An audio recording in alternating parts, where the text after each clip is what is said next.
Alors, on rappelle qui est qui. Donc, on a Clément, Estelle, Khadija et Thomas. Bienvenue dans le quotidien. Et déjà, bravo, parce que vos témoignages ont marqué les esprits, ils ont ému aussi.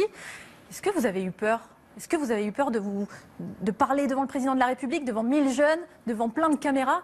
Est-ce que vous avez flippé? En fait, pour ma part, ce qu'il y a, c'est que pendant ce débat, en fait, j'ai vu qu'il n'y avait pas beaucoup de personnes qui étaient présentes, donc on était tous venus pour dire quelque chose. Oui. On avait tous une histoire à raconter ou un témoignage qui pouvait nous porter des valeurs, choses que des fois on perd. Et à ce moment-là, surtout quand ils ont parlé du handicap, en fait, c'est à ce moment-là où moi, ça m'a beaucoup fait écho, parce que c'est surtout une problématique sur laquelle je travaille. Et du coup, là, je me suis levée à ce moment-là. En plus, j'avais vraiment besoin de me lever. Mais cette question sur le handicap, sur l'autisme, vous l'aviez préparée? Depuis que je connais l'autisme, en fait, j'ai envie de pouvoir montrer au monde que du coup, l'autisme, c'est pas ce qu'on croit. Mais là, pour le débat, vous étiez venu avec cette question-là? Je me suis levée en me disant que c'était le moment de pouvoir en parler, oui. Avec le poing comme ça?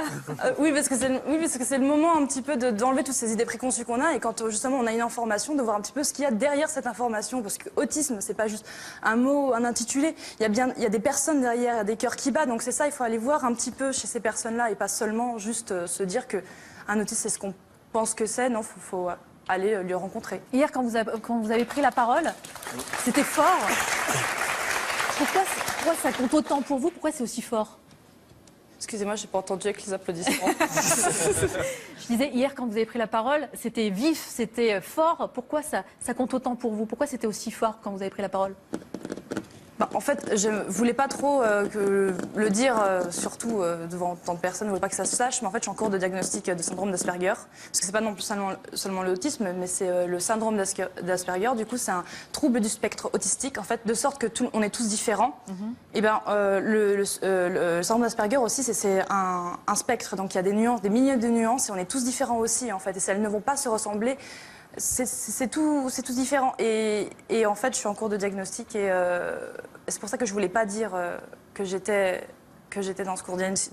Je voulais pas parler de ça parce qu'en fait, j'ai pas été diagnostiquée, donc j'avais une gêne par rapport à ça. Vous voyez la gêne que je peux avoir en fait à parler de ça, alors que c'est pas ce qui va me définir et personne ne peut dire qui je suis. Enfin, il y a que moi en fait. Et vous dites aussi que vous en avez marre que les gens se moquent aussi des autistes. Mais oui, totalement, parce que justement, si déjà en fait il y a des politiciens qui en parlent en disant nous ne sommes pas des autistes, comme j'ai cité François Fillon hier, du coup ça véhicule des idées et après la population elle s'en sert justement comme brimade et après il y a encore de l'exclusion. En fait la population faut pas l'exclure, il faut au contraire se réunir, c'est ça en fait l'humain. Hier vous le dites au chef de l'État, mais qu'est-ce qu'il peut faire lui face à ça? En fait, nous, c'est très difficile de pouvoir en fait, se réunir pour porter ce message. Mais avec des politiciens justement qui utilisent plein de médias de ce style-là, là où on est assis ce soir, il y a vraiment beaucoup plus de personnes qui vont le regarder. Et là, ça va peut-être toucher un peu plus le monde. Regardez, si je suis là moi aussi ce soir, c'est parce que justement ce message, je l'ai dit pendant ce débat où c'était regardé par des millions de personnes. Sinon, je ne serais pas venue ici. Ouais. Sinon, personne n'aurait pensé que l'autisme, ça pourrait être autre chose que ce qu'on pense ou ce qu'on nous dit dès tout petit. Alors, vous avez parlé au président, mais il y a aussi une image. J'ai une image à vous montrer. Vous avez donné un petit papier au président. Il l'a pris, il vous a fait un petit sourire.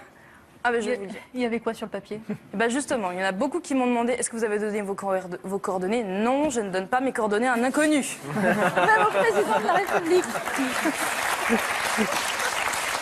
Même au président de la République. Mais oui, c'est beau être le président de la République. Excusez-moi, Emmanuel Macron, si vous m'entendez, mais vous êtes un parfait inconnu. C'est parce que je vous ai vu que vous êtes le chef de l'État que forcément, je vais vous donner mes coordonnées. On n'a pas... Bon, alors, il y avait quoi sur le papier? En fait, justement, il m'a demandé après, hors caméra, pourquoi j'avais parlé justement de syndrome Asperger. Pourquoi ça me tenait autant à cœur, comme vous me l'avez posé là ce soir. Oui.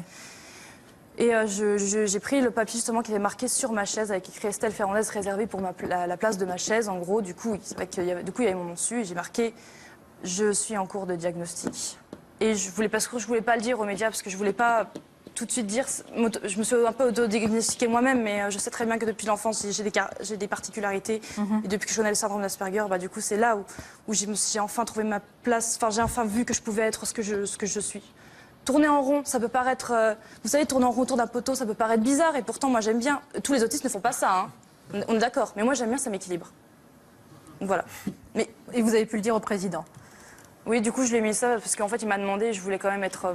Je me suis dit, il faut peut-être être sincère et sincère déjà envers moi-même. Donc du coup, je lui ai dit que j'étais en cours de diagnostic et je le dis maintenant là. Donc voilà, je vais continuer là-dessus et puis j'espère que le CRA va pouvoir me faire au moins des tests. Parce que j'ai vu le CRA de Dijon et... Le CRA, c'est... Centre ressources autisme, excusez-moi, pardon. D'accord. Du coup, je vais l'intituler, mais j'ai été les voir 2 fois en entretien. Et ils m'ont posé des questions sur mon présent et pas sur mon passé.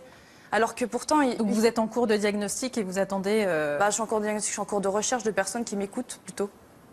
Parce que j'ai été testée au CRA de Dijon et ils m'ont dit que en gros, oui, c'était possible, que j'avais... Avec des mots, du coup, qui noie un peu le poisson, parce qu'en mettant des longues phrases, en fait, c'est très difficile de pouvoir trouver un élément concret. Et juste quand vous l'avez dit au président, il vous a répondu quoi? Très simplement? Mais en fait, on s'est regardé à ce moment-là, on s'est fait un échange de regards et il a compris. Et du coup, j'avais plus rien à dire de plus. Thomas,